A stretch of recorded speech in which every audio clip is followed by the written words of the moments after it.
Okay, welcome everyone to our Park and Recreations Committee meeting for December 7th, 2022. It's about 5:30 p.m. Call to order. Go right ahead. Mr. Ghost, Yes, here. Mrs. Cooper, here. We have quorum, two present, and Dave Martin is absent. Yes, he is. Okay. All right. Approval for the minutes for our last meeting, November 2nd. I will make a motion to approve. I'll second.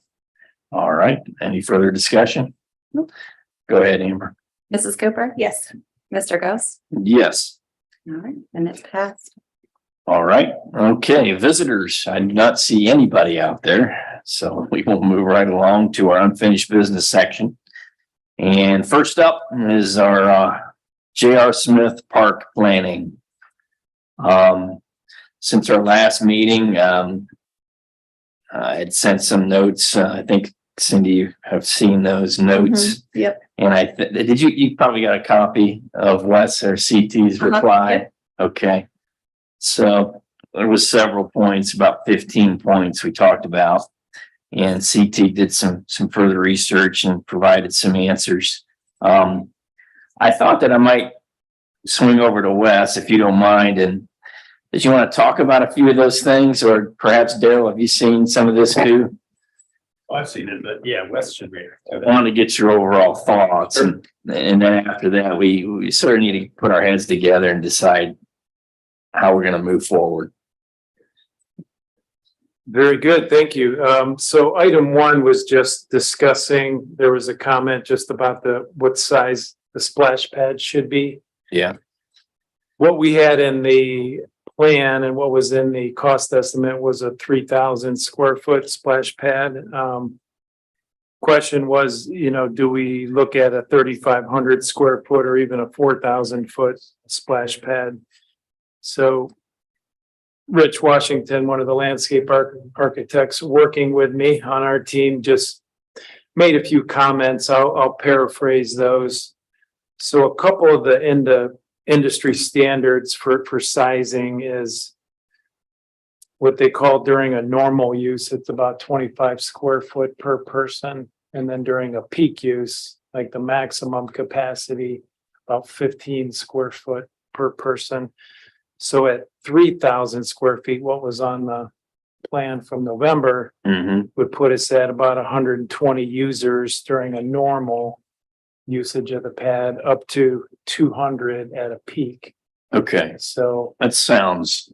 gives you an indication. If we go to 3,500 square feet, you'd be looking at 140 to 233. The 4,000 was 160 for normal, 260 for peak. So quite a few people they'll accommodate. So anywhere, if you look at the site, the site could definitely accommodate a little bit bigger pad.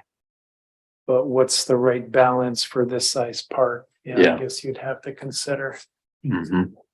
So that's a little bit of background if that helps make a decision. Do you know the size of Delaware's or Powell's? Yeah, I think that's our next Yeah. step, looking at some of these other around the area. Oh, I do not know Powell's. I've seen it, but I just don't know the exact square footage of it. Yeah. So I could make a note. We could. And so we have Powell and Delaware. What else do we have in the area? I know Fredericktown has one. I've seen that one. Okay. It's a little bit further, but I don't know. They may be in population similar in size to us. Westerville Library has one, but it's really geared towards toddlers. I don't know that it's really what we're looking for, but it would give us an idea of, we definitely wouldn't want to go this low. Behind the Westerville Library, they have one. Mhm.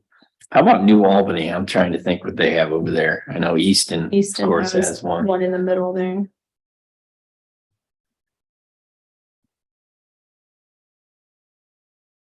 So that's the splash pad item. Yeah, a couple field visits, we could certainly it might be good to get a visual and kind of calibrate yourselves on some adjacent splash pads for that. Yeah, and I can get a hold of Silas Bowers, who was the Powell Parks director. I'm sure he knows the size of that one. And I can get my eyes on that too. We'll get some pictures. Just some thoughts on increasing cost as you move up, since a lot of the initial equipment will be there. If we look at a recirculation system to go from 3,000 to 3,500 to 4,000, we just put a placeholder in about 50,000 per extra 500 square feet. So if you go to 3,500, add 50. If you go to 4,000, add another 50. Mhm. And that would cover just, as far as initial thoughts and planning. Okay, Okay, item 2 was, hold on a second, Wes. We do have one visitor who has sure. shown up. I hate to keep you waiting as we go. I sent you an email the other day, I'm Gabriel Wilson, Oh, okay. so I figured I'd stop by and see what was going on. Sure, absolutely. Yeah, thanks for coming in. Yeah. Do you want to add anything at this time or you just want to listen? I'm observer. Okay, very good. Thanks for coming. Yeah. Okay, sorry, Wes, go ahead. No, it's fine. Good. Appreciate the input. So the fence, there was some discussion around a fence that would enclose the splash pad. And Right. so we were just making a comment that, the fence is definitely not required. There are some benefits for a fence. One, if you have an event during usage that you need to close and clean it, that creates a little bit of a containment. Mhm. The other thing that we've seen at some of the parks that we've done around is just during the off-season times, you can kind of protect that splash pad because sometimes kids with skateboards or other usage will get on there, and just being able to kind of screen that off. Not that they can't jump over a 4-foot fence, but it just creates a little bit of a barrier there and does protect it. So, Then your last remark there, we could design the park to accommodate the installation of a fence at a later date, right? certainly, I mean, if you left that open and you went through a season or two and then you decided that you want one, you can always add that later. Okay. Couple thoughts. Maybe a skate park is something we should consider Yeah. at some point. Yeah, I think that could be on the agenda for Freedom Park. Yeah. Yeah, we should just keep it rolling back there wherever it fits in the best. Mhm. Okay, go ahead, Wes. We were talking about trees next, I think, and you all had a nice comment there that basically essentially agreed that we would have smaller trees, ornamentals. The ones that we would specify would be smaller trees with, hopefully a minimal amount of leaf debris, but knowing, this particular location and the number of trees around the park, you're going to end up with leaf cleanup anyhow, regardless if there's trees around this splash pad. So just a few ornamental types for aesthetics around that splash pad is what our team was thinking there. So those are certainly optional, if you don't want to do those. Okay. And then the next item, talking about the cost benefit analysis of each type of system. Right. Yeah, I think the recirculating system is the most realistic. We agree. And that's, that's typical when you get to the bigger pads, especially if you don't own your own water system, and you're paying. And so the amount of usage would vary. I know the comment mentioned 25,000 gallons of water per day, but it'll vary depending on the usage. If there's periods during the day it's not being used, then it won't be running. But the recirc system, essentially it's like a pool. It's chlorinated and filtered. So there's state health department permits, and you got to have an operator doing the chlorination. Yeah, that's on a daily It's a basis little too, isn't bit it? of a maintenance thing. It's almost, not quite as extensive as a pool, but it gets pretty close because you got to monitor that system and check the chlorine and. Has to be done on a daily basis and recorded, right? I So we have believe to, so. we have to have a dedicated There's requirements there. pool employee, basically. So, So yes, yeah, the research system, we think would definitely be part of that. And that's what we were thinking as well. Okay. Good deal. A separate building, you know, we have some options on enclosing the recirculation pumps and the chlorination system. It's not that big of a space needed, but with an adjacent building there, we could appropriate, you know, one corner of that adjacent to the splash pad for the equipment that would have an exterior door on it is typically how that's Yeah, done. see, the thought there is if you have people at the pavilion for some other reason, you can only have one restroom, you can have kids or whomever's at the pad with wet clothes coming in and out of it. so and a possible alternative was to just have a separate changing room. Right, so talking about two restrooms or changing rooms, you know, one thought that our team had is just to expand the restroom somewhat to allow more space for changing rather than doing, because if you did separate restrooms, then you're probably talking about a separate building, because you wouldn't want to have one building with two sets of restrooms on it. So that gets problematic, or expensive. So really, you would probably just expand that restroom a little bit, depending, you know, the 3,000-foot splash pad's going to attract, you know, a certain number of people. If you go to 4,000, that's going to be more. So what's that balance on having some changing space there? But we could certainly accommodate that restroom to allow for some changing space in it. Keep it under the same roof, but Keep it under the same different roof, entry you and know, separate. unless you want to do a 10 by 12 adjacent building, that would be restrooms and changing more specifically for the splash pad. But we just priced out a prefabricated one restroom about that size, and you're probably looking at another 100,000, you know, to do a small building like Yeah. that. That would be restrooms and changing. Okay. So I don't know if it would make sense or not putting two buildings right fairly adjacent to each other, both with restrooms, or just taking the one we have and maybe expanding it for changing area. Kind of like that idea. As What long a changing area look like? Is it a stall, like an empty stall? Is that what a changing area looks like inside of a bathroom? Yeah, I think there's options, you know, there, I'll talk with our team and see what's the latest. I'm thinking it'd probably have its own outdoor entry door, right? With the sign on it. That's how I'm envisioning it. Just the men's and women's, and then it would be an expanded, yeah, but there might be like a bench with lockers that are. Okay, The a changing area table. that you could have just sit, change and leave, you know, it may not be. If you go to a privacy changing area, then that could be a little bit bigger, but if it's just an open, because they'll be segregated by, Like a locker room vibe. yeah. Okay. Something like that, I would think would be appropriate. Okay, good deal. And lighting, seemed to be I don't know, I'm not a big fan of having a bunch of lights down there, but for cost reasons, and most people don't go to the park after dark, but Right, I did get your point there about security primarily, right? and And for with off- that 10-foot multi-use trail, transversing the park, that would. It's an option, you know, so we showed that along the trail and a couple over by the parking lot.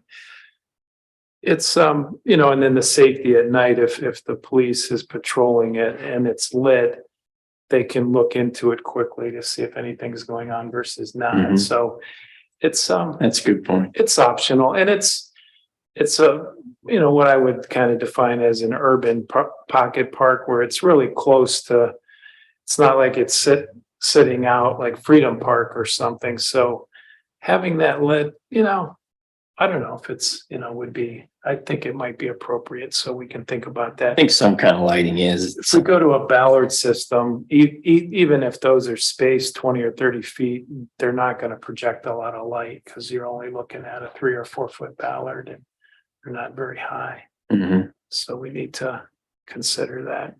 But we could reduce the number of lights potentially, or make the poles taller so you got better light spread to reduce costs there. So there could be some lighting options. You can do a couple wall packs on the restroom building that would reduce cost. Yeah, you mentioned there smaller, shorter pole lights. Right, right. Okay, might be the option, best option. Okay, Just a pause on lighting to the current J.R. Smith. I had brought up a while ago that there was a light on that flagpole and I didn't see a flag. And Steve went out and looked and there's a flag on there. And then I went by a couple of days later and I realized why I thought that was there's a spotlight on the flag, but the light doesn't go all the way up to the flag. So when you just walk by or drive by, you see a spotlight, but you don't see the flag. So I don't know how that light works, Steve, if it can be tilted. Brad Or- adjusted it as much as he could. Okay, And the other morning I drove by and could you see the flag? yes, Oh, okay, good. Good, okay, thank you. it's still mostly hitting the middle of the pole, but it Okay, yeah, and because I was seems like we're at half. every day, how did I was like, I didn't understand why I thought there was no flag. And then I realized when I drove, well, the light isn't on the flag and it's at dark. So that's why I thought there was no flag. That made more sense. So, mhm. okay, good, thank you. So we do have some, if I remember, we have some pole lights down there now at J.R. Smith scattered throughout, right? They're on all night. Are they? No, I think we've got one on the backside of either one of the Lions buildings. I'll have to There drive might be a by. pole lamp right at the entrance also. Just, lighting that transition for people pulling in. Okay, I'll check that. I'll make a note to check that out after dark. And that's those lights stay on, those two lights. They should, yes. Are they like automatic or Yeah. they're based on high. the darkness? They should be, yeah. Okay. Okay, anything else on lighting No, thank for you. now? Okay, how about basketball court issue? I think I'd like to see those stay. I think they're still pretty popular. I think resurfacing, it's not that expensive as I understand it. Is that right, Wes? Well, there's two there now, so they're Mhm. kind of separated. There's a little bit of great difference between them. It kind of plays into item 7 as well, that parking lot layout, I think, Mhm. is. I'm sorry, I skipped over that. Yeah, I mean, those two are, we should probably talk about them at the same time, so. Yep. Good thought, to move the parking lot over to the other side and then put the amenities on the east side. The whole point being, there was two reasons we thought about that was, seems to be a little bottleneck in the current plan there behind the Lions building, those 6 or 7 spots. If you get some cars in there, it's sort of like, well, how are they going to get out or back out of there? If you get a lot of cars in there at one time for an event, there's nowhere for them to go. There's only one way out. But if you move the parking lot over to that whole side, then there's no basically bottleneck issue. There's plenty of room to move around if you just have the one lot and put it over there and combine it with the Lions lot. But and the other reasoning was you'd have the parking closer to the street there and closer to the square, a little bit closer to the square and more accessible to people who wanted to do something on the square. I know that's been one of the issues people bring up, lack of parking around the square. So that would move it closer to the square. Anyhow, sorry to interrupt, but go ahead. No, good thoughts. One concern the team had was just if that were to move over, if you can envision the parking lot coming over where the splash pad and restroom is, then the area for amenities gets reduced. The depth, the greatest dimension on the depth of the park there is that west side from Cherry down to, the back of the certified lot. So just utilizing that space the best we can for amenities, Mhm. was the biggest concern that the team had. Not that couldn't be done. You could certainly, you know, if we didn't have to accommodate the Lions buildings with access, that would be, I mean, that's one reason the access drive in those parking spaces are over there. As far as the parking for the Lions building, we could lose that last space and it would be more of a turnaround. So it's basically, there's an existing parking lot there now, so it's not Mhm. too much of a change. We could pencil out a revised layout. They just, Rich had some concerns about the amount of room, and if he were to look at that as a whole and look at what's the premium space for amenities, Mhm. it was kind of that western side versus the eastern side.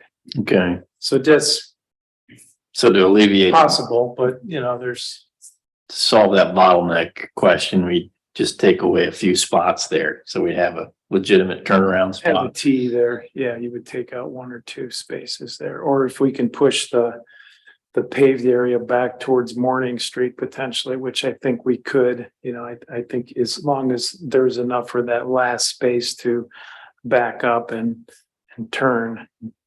Mhm. Hammerhead turn around there. Yeah, I guess, it's thinking about the basketball courts too. Right, so a full-size court, you've seen them, they're in every high school, so 50 by 100. Mhm. Our team was saying 50 by 84 might be a minimum. I haven't checked that. So you're looking at a 50 by 100 really to get a full court in there. These two courts there now are just half courts with a basket. So they're essentially just a half court. Is there a preference there? Would you like to do just a half a court, or are you thinking I don't know, that's a good, What does it look like now next to each other, two? halves? Yes, there's side two by side. square Okay. paved areas that are separated by like a strip of grass, and there's a little bit of elevation difference between them. I've seen some courts will be shortened, not quite as long or as wide. Speed court. Yeah.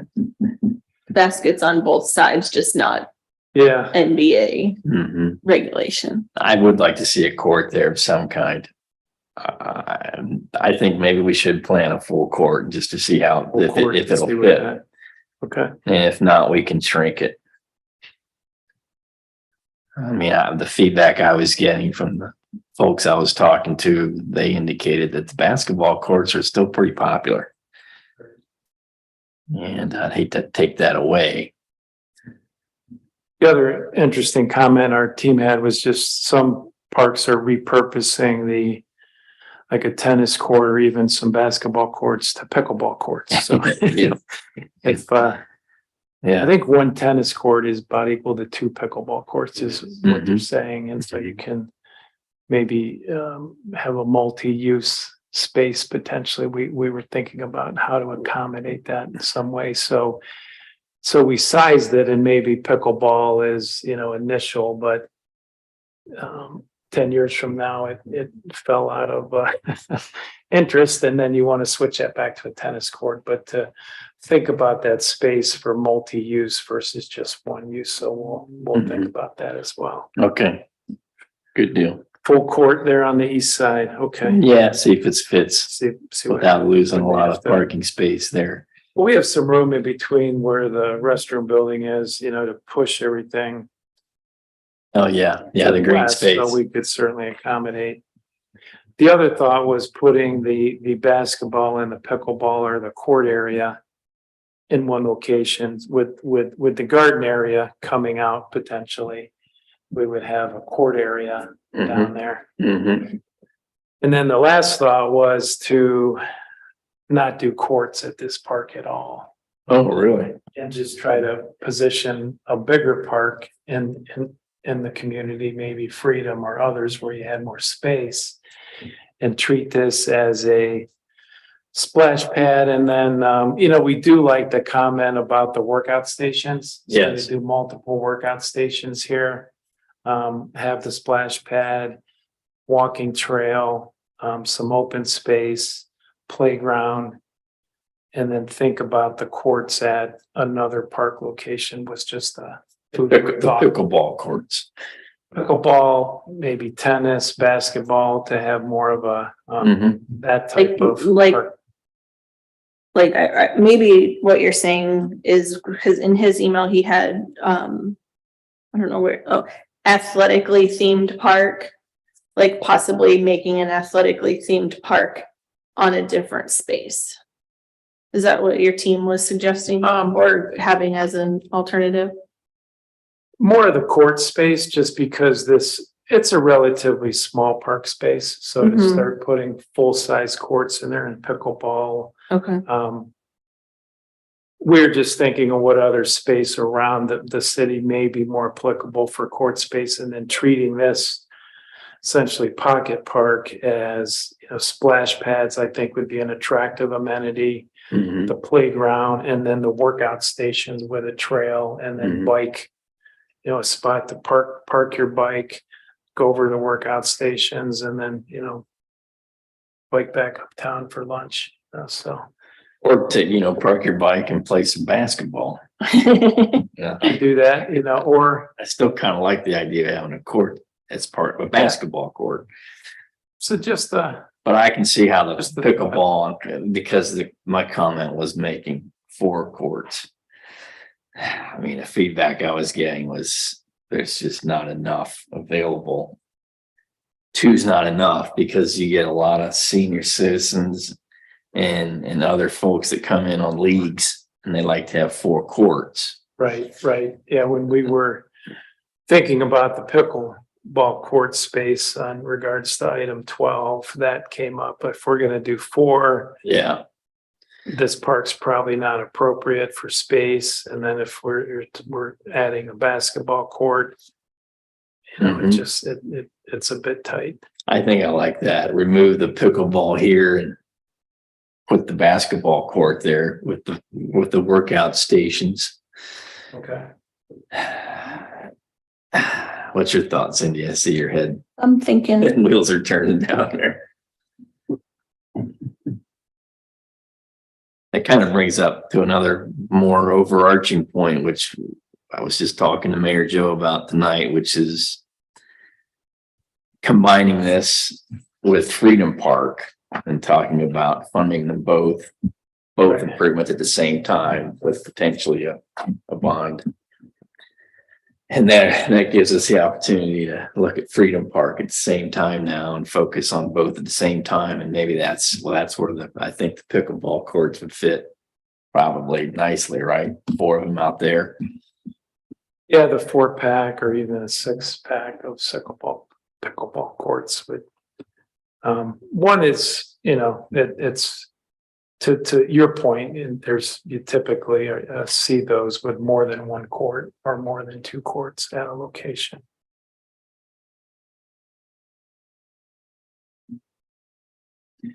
what about what about a skate park? Mhm. Yeah, I think Freedom would be a great spot for that too. I don't know, because I'm thinking if you have like a playground and a splash pad, Mhm. I think a skate park goes with that. Like, I don't know if we should consider like a theme, an overarching theme of like a family spot, or if this should be an athletic spot, or if we're just doing a little bit of each. Mhm. Yeah, see, with the splash pad being the focal point, that's a children's park primarily in the playground. Mhm. So, maybe a skateboard park would fit. I think basketball court, but I think the pickleball stuff, probably you're right. Maybe that does belong out at Freedom Park. Maybe.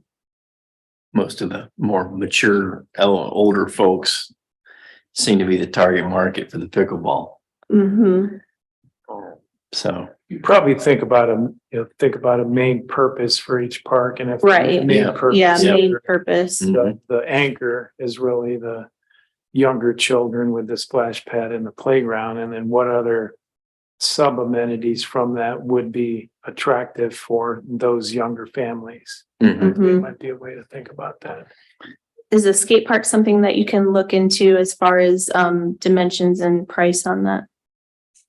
Sure, down where the pickleball courts in the garden. Yeah, I Yeah. think so, because I think the other topic about the garden was, it's more of a mature Yeah. amenity, mature folks. So man, that's Rosecrans was a I great think spot, I that's thought. yeah, In fact, we could add Rosecrans to the mix.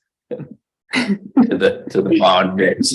We don't do a lot there, but we could put together the garden a community over garden. there, community garden. They have the nice trail over there in the woods. So are you thinking back?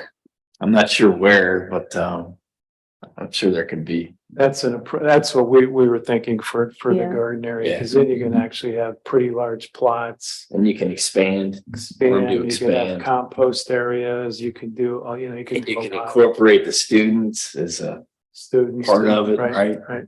Yeah, that's a much better fit.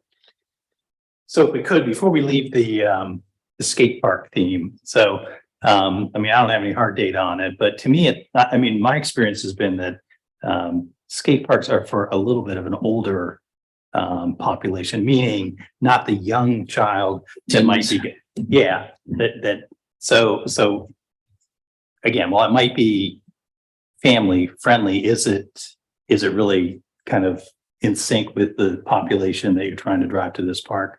I mean, I don't know if I'd be interested in what your folks think about skate parks linked with a That's, splash pad. It's more of a teen to Right. even 20-year-olds, Right. and what happens, I know my one son used to drive to Powell with his friends because they have a really nice skate park Right, there, right. and it was, Now, having said that, it's a destination, Yeah. so you get a component there that requires some enforcement, some oversight, because it's popular that, so Right. people will drive to get to that skate park, and Maybe it wouldn't, is it possible that a skate park could go at this park, but maybe not right next to the splash pad? so. Like as far over as, on the west side or something, so that there's some distance. But if you had little kids and you just, my family, I have both. Spread, right, to have, yeah, My teenagers could be, they don't need monitored, but right. it'd be nice to have the whole family at the same place. And there's a lot of different types of skate parks. There's pretty simple ones. There's ones that get pretty complex with a lot of, Have you seen the Powell one at all, Cindy? Is That's it by their splash park? no, No, then I don't know that I have. I'll have to, it's over there by their, one of their service area maintenance building. And they have it's a nice facility. They got basketball courts there. If you get the chance, Okay. I suggest checking that out. okay, I will. there might be more of I'll call it a junior or a young teen where it's Mhm. not Yeah, not not all super the high trick complicated. stuff, but just some, kind of, Yeah, The issue with those is, from what I hear, is you get a lot of injuries.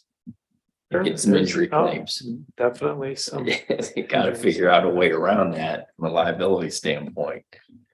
Sign postage and postings and things like that. It's something you have to talk I to. think we should talk to Bream. I think we should look, I don't think we should, and I don't think that's what you're saying is say no, because it could possibly Something we have to lead look to it. I want to definitely do the due diligence because we don't have a lot in the area for that demographic to do. I know. We don't have a lot we're really trying to work on that for all the kids of all ages, but I Mhm. think that Sunbury would like something like that. So I think we should see if it's possible. What can we do to make it happen? Mhm. Okay. Let's do more research on that. And I'll do some on my own as well. And I'm fine with it being a lower key, not a high end, like we're not gonna have skating competitions there. But something, Just and maybe you could look up to, Mount Vernon has an all access type of playground.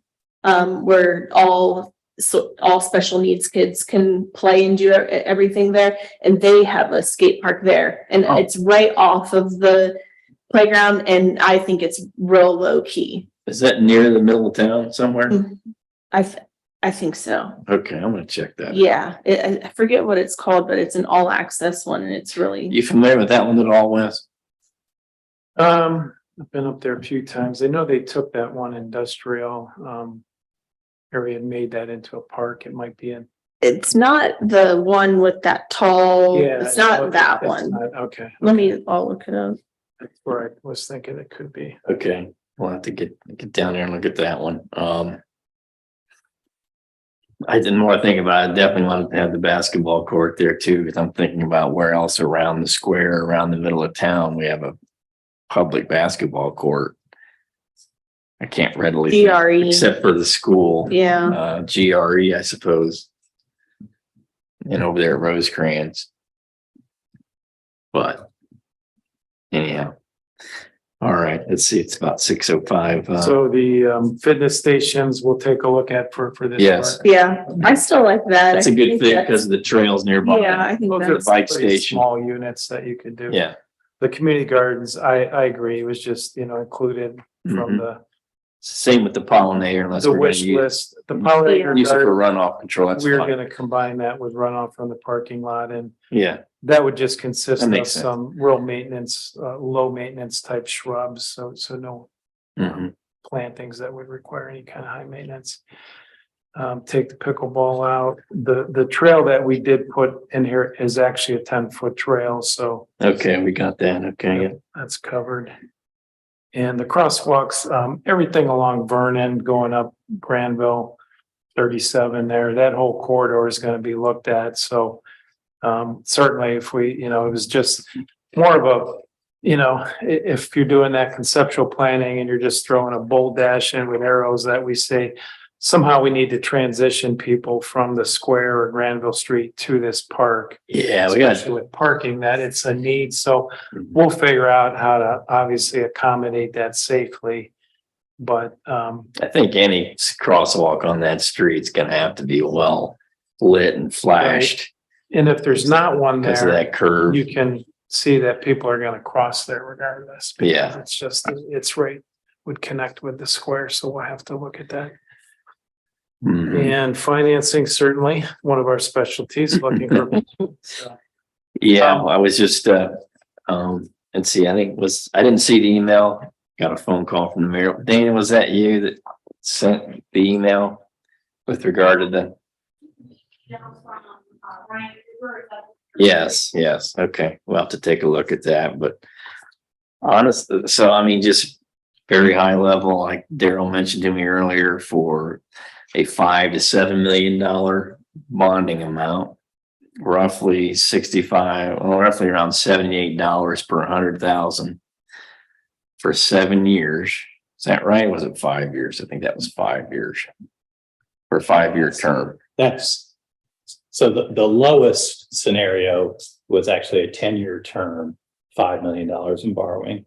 Mhm. And over 65, a homeowner that has homestead. 10-year, okay. Uh, Oh, I see here, 10-year term. Okay, $100,000 home. So if you have a $300,000 house, it's gonna be roughly 3 So- times that. $500,000 home would be 400 and some bucks a year. Okay. For a $5 to $7 million amount. So the J.R. Smith, I think we talked originally was 1.5 to 2 million. right. We'll refresh that based on the discussion. Yeah, Um, that's still where I think we need to keep it. I think the in that the range, high end right? there is 2 million for J.R. Smith. We'll- And that would leave us 3 at least, somewhere in that area for Freedom Park. If we want to tackle them both at the same time. Yeah, because we are gonna need sanitary up there. There's no sanitary sewer. We have water. That's So right. we've looked at that in the past. so. That's right, yeah. that's, That's a big We have cost. a Yeah. pump station and a force main set up, so. we'd have to look at that, but Do we have a finance plan to finish the reservoir? yeah, that's next topic. Yeah. So we're gonna need. I didn't want to get into Freedom Park There's if gonna we be hadn't some- finished the reservoir. The costs have increased. I think you had mentioned. That was Yeah. part of the discussion. So I think anything further for now on JR? I just wanted, so we're gonna basically keep the parking lot where it is, look at. Take out the pickleball, take out the garden, Yeah, look at a full-size basketball court. Just for space reasons, you still wanna take a look at that just as a conceptual. if it's at all possible, Okay. whatever you think would fit We can pencil reasonably well. something in, Yeah. It doesn't have to be full. splash pad size. Keep it 3,000, go to 35. I think it's fine. for Yeah, now. based on those those numbers you gave me, it seems like, I would be curious though what Delaware and Powell's are, Okay, so. and maybe Westerville's, yeah. All right, I would just for our own. recap as much as we could to move Mhm. forward. All right, good. And so maybe related to that, though, originally we had talked about trying to get some open houses or an open house. Yes. Discussion, but given maybe sort of this notion of a kind of a broader planned attack. I think that's on hold now until we Back decide, burner. until we decide if we're gonna include Freedom. Yeah, okay. Cause we don't wanna have an open house just on J.R. Smith if we really are thinking hard about combining Right, both. particularly if you're going to shift some of the amenities in that direction. So, Yeah. okay. Yeah. All right. Okay. So reservoir, Reservoir, yep, so couple things, we were just pointing out in the email that inflation has increased, so the costs went up. And we did add the original ODNR application. I just went back and took a quick look. Just had one fishing deck or dock Mhm. area. Yeah. Now we have that cantilevered observation deck and that big aluminum ramped from the top down with railing and everything. So that's definitely more than what was in the original application. We can scale back and just keep the one in the eastern reservoir, which is the fishing dock with the railing around it in the water, or and take out the observation deck. But I think the premise of the ODNR was to create a fishing access to it, so we need to do something with fishing access, but that observation deck can come out just to reduce cost. I like the idea of keeping it there if we can afford it. Sure, okay, just wanted to point out. Mhm. And then we looked at, we made a wrong assumption that the ODNR application amount was what was received. It was actually a reduced amount, was 46,974. I think the original application was closer to 100,000. So the split there, it's basically a $300,000 project. Roughly 50 coming from ODNR and 250 from the city would be the placeholders right now. Okay, hold on a second. I'm making some notes. So So, exact numbers are 303,380. Mhm. The ODNR is 46,974. City contribution 256,406. in the original prior to this revisement, city contribution was how much? Um, I have to look back at my notes. I the can't one, remember. right. It was still fairly significant, as I recall. I thought it was close to 200,000. Daryl, can you? I don't remember.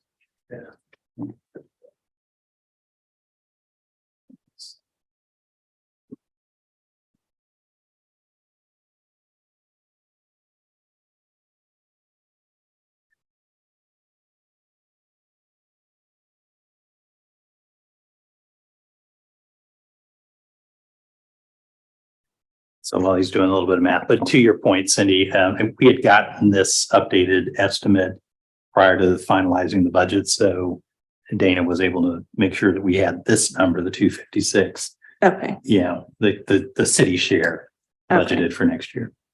We still have that available, right, Dana, in Yes. parks? I think we had like 356 We have. appropriated, didn't we? And the most of that was for reservoir. as I recall. Most of that Most of that. amount, It probably was. that's right. Hundred That's and right. 13 is what was assumed, which was an incorrect assumption. Okay, So quite a bit more than double what we were originally thinking for our share. okay, what about Fallen Heroes again? Let me think, was our share on that amount? Do you remember? Phase 3 Mhm. trail, check, I don't have that right in front of me. Bids came in good, so I thought that was around 100,000 for us. yeah, I would have to get that number, Tim. I don't have it at my fingertips here. Okay. And before we go ahead on, we can wait another month on approving this additional amount, can't we, for reservoir? Yes, that's no I problem. want to take a closer look at the figures Right. in the budget. But I think we're still okay even with the Fallen Heroes on our amount that we have appropriated.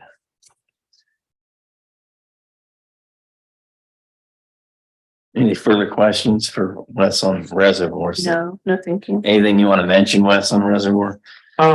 Any thoughts on changing scope, just that scope that we've talked to already? Everybody's comfortable with it?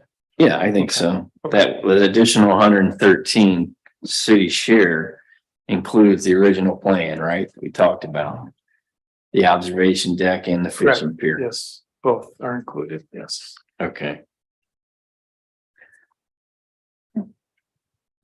All right, let's see, what did we have next? I lost my agenda. Morp scene. Oh, okay. Anything further on Smith or Reservoir before we go to Morpsey? Sir, Let's see, it is 6:16, so yes, we better move forward. Go ahead. Daryl, if you would. Yeah, I was just gonna say, you had asked that we keep this on the agenda. What I've included in the packet then is, you can see the table of contents, but really what's relevant is, beginning on packet page 14. Those are the recommendations. As a reminder, the short-term, projects at the bottom of page 14, are generally described as, relatively, affordable, low cost, relatively quick, and something that we can, for the most part, do without a whole lot of partners involved. So I think you were maybe thinking, well, let's take at least a little harder look at these short-term improvements and see how we want to begin to tackle those. Mhm.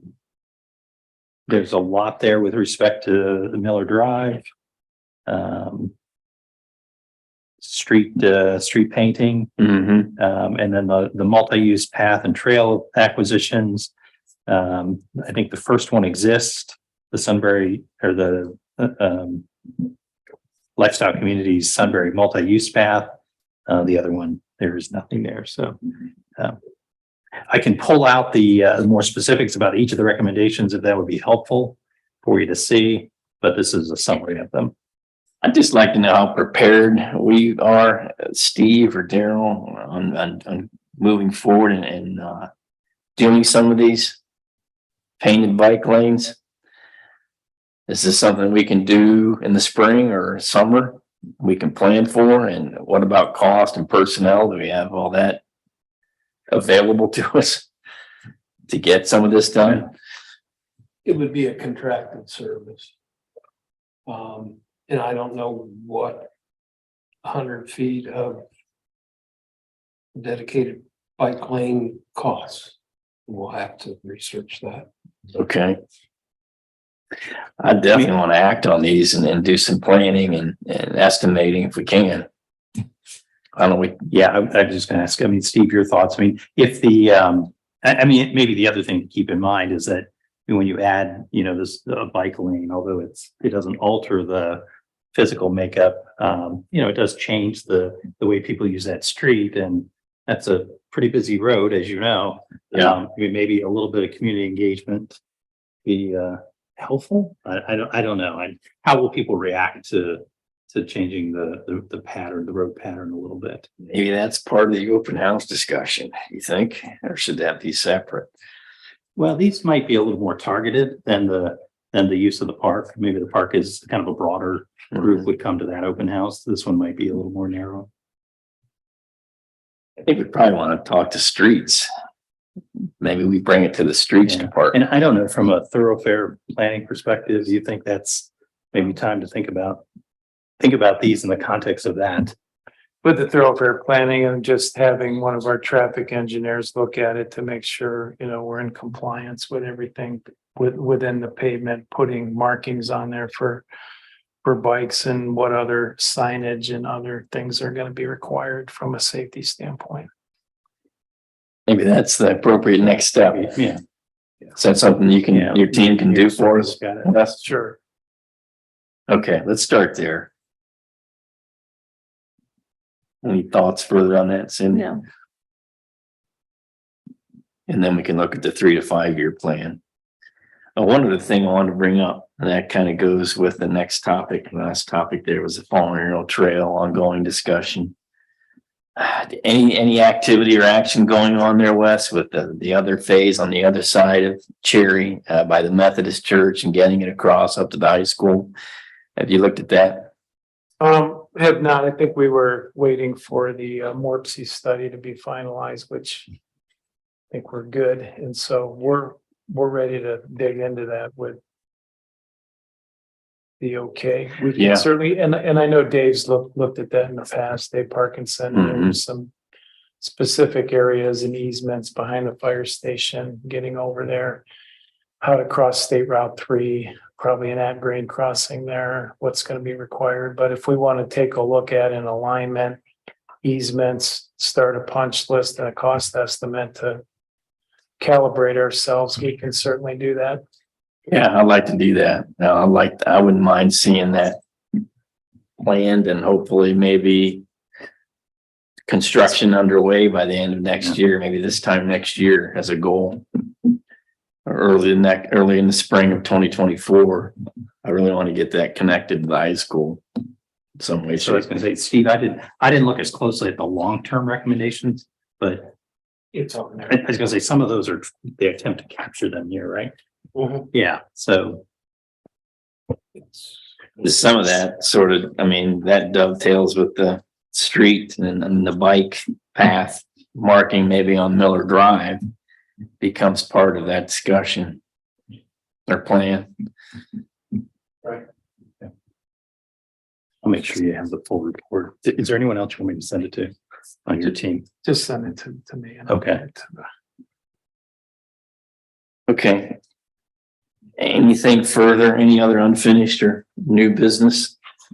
just a note that likely this will be my last Parks Committee meeting.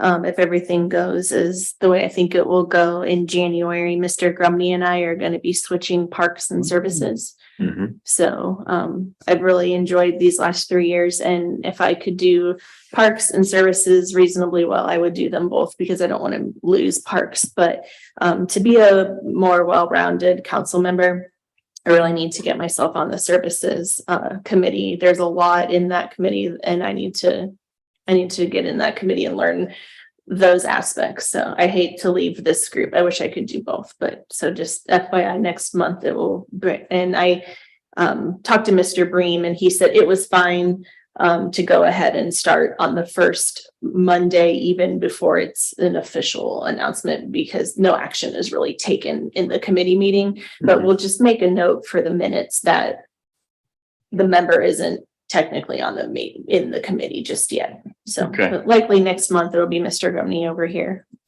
Okay. So I'm yeah. looking forward to your committee updates for sure, because we've been doing a lot of work and a lot of it will be coming to fruition and I won't be on the committee. So You know, that's the way it goes. Even though you may not be on the committee, can still provide Yeah. valuable input Yeah, to yeah. me and anyone else Yeah. in Wes. And of course, we'll have the open houses. Yeah. And you know how that goes. So, all right. Point well taken. Thanks, Cindy. Yep. Anything further? Okay, Motion to adjourn. motion by Ms. Cooper, I'll second. Roll call. Mrs. Cooper, Yes. Mr. Ghost, Yes. we are adjourned at 6:24. Good. Thank you. Thank you.